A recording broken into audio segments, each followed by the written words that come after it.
The fight for $15 an hour is being championed by a lot of people, especially on the Democratic side, as a way to increase wages and lead to more general prosperity. Now, their argument is if you pay people more, then there will be more demand for products, and it will lead to more jobs, and people will be able to buy more stuff, not only take care of themselves. So the people will not only have more money to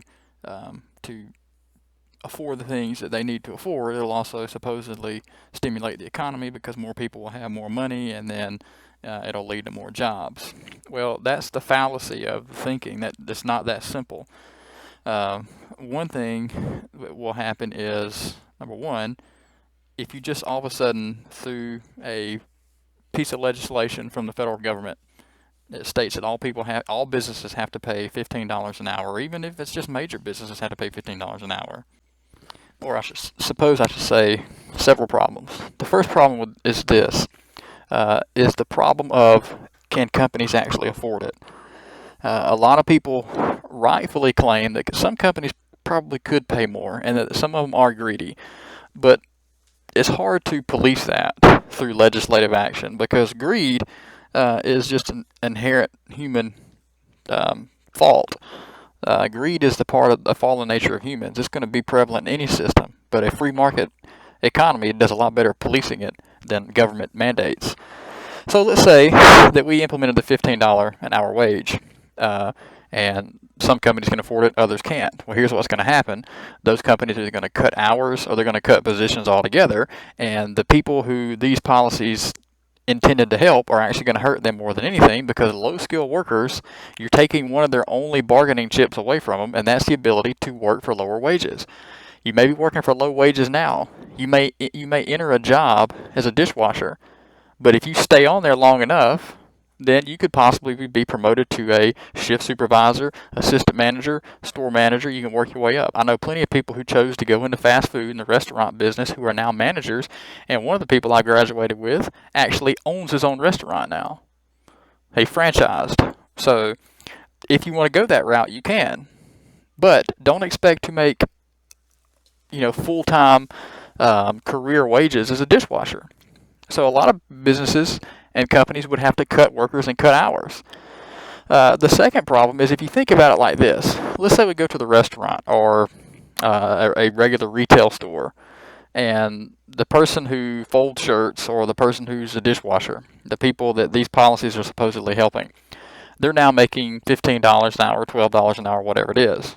Okay, well, now that's what the assistant manager was making. The assistant manager was making $15 an hour. Well, hold on a minute.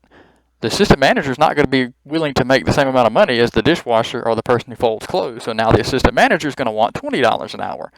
Well, hold on a second. That's where the store manager was making. The store manager is not going to do all their responsibility and make assistant manager salary. So the store manager then is going to have their salary bumped up to $25 an hour. You can't force at that large of an increase in wages on low-skilled jobs. It has to be done company to company, geographic region to geographic region. A minimum wage of $12 an hour might work in some parts of the United States for certain businesses. But in southern United States, even if it is a larger business, the $15 an hour mandate might cripple them. And it might end up hurting the people it's going to help. The best way to increase wages is you've got to incentivize companies to pay more. Offer them bigger tax credits if they share profits. If they have if they share profits, so their average worker makes a percentage of the total amount of profits the store makes. It has to, even if it is done that way, that still would be hard to enforce, but it has to be done proportionally. You can't just raise and force wages up, without productivity and skills also going up as well. It's not going to work. And even if you did, it's going to result in price increases, hour cuts, job cuts altogether.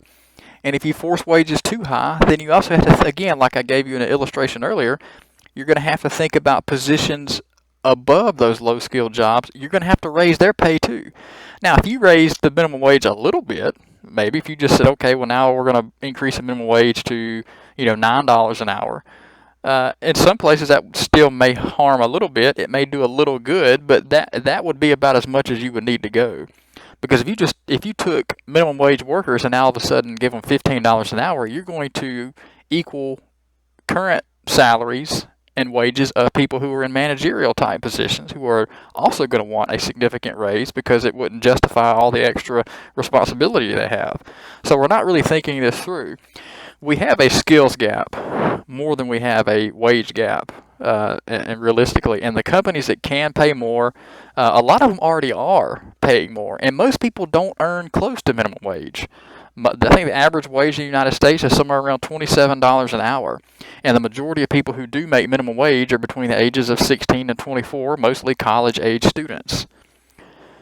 So there's a way to do things in America. And if you want more money, you need to go to where there's more demand. You need to go to where there's higher skills.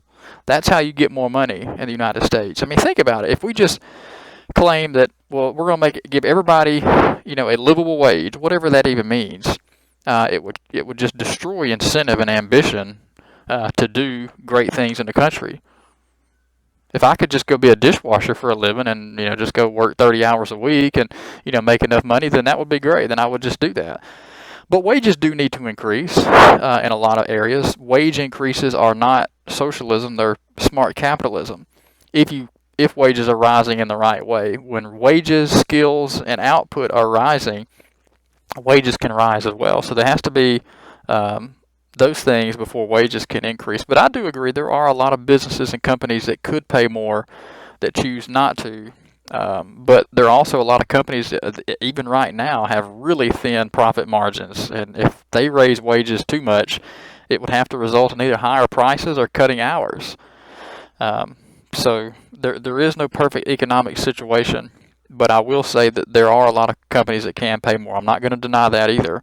As a matter of fact, profit sharing was a lot better, a long time ago. But you also have to factor in more businesses and companies now are offering benefits as well. So that is real money that they have to pay. So you can't just look at wages.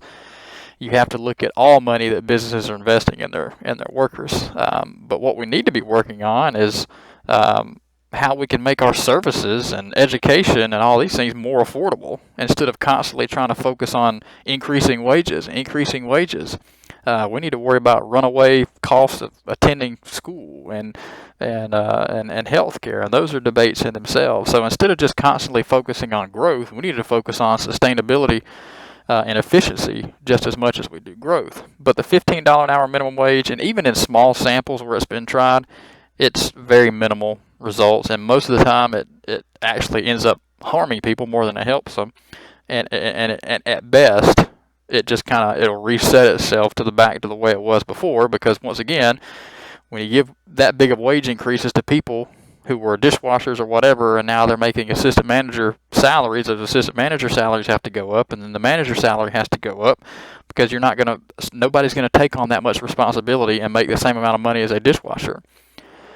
So there are a lot of things, a lot of aspects. $15 minimum wage. I don't even support a federal minimum wage. I don't think it's the federal government's job to dictate to states and local areas what a minimum wage should be, mainly because it's more destructive. We're a large country geographically, and the cost of living varies so much.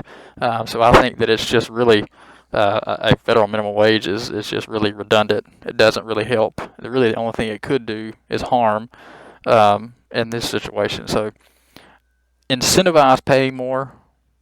I would put the corporate tax rate, I would put it right in the middle of the OECD level. I wouldn't have dropped it as much as Donald Trump did. I would put our corporate tax rate right in the middle of the international OECD corporate tax rate. And one of my main incentives would have been share your profits, pay your workers a greater share of your profits, and you get huge tax breaks. I would keep the R&D tax credit, any other types of charitable donations, but I would really, really give a huge tax credit to companies that were sharing more profits. I think that would be a way that you could maybe get companies to pay more. And also just do a better job of training and having job training programs that are affordable and more relevant. A direct path to getting the companies what they need. But those are just my thoughts on the $15 hour minimum wage. Hopefully you gained something from it. You can leave some questions in the comment box if you got any. But until next time.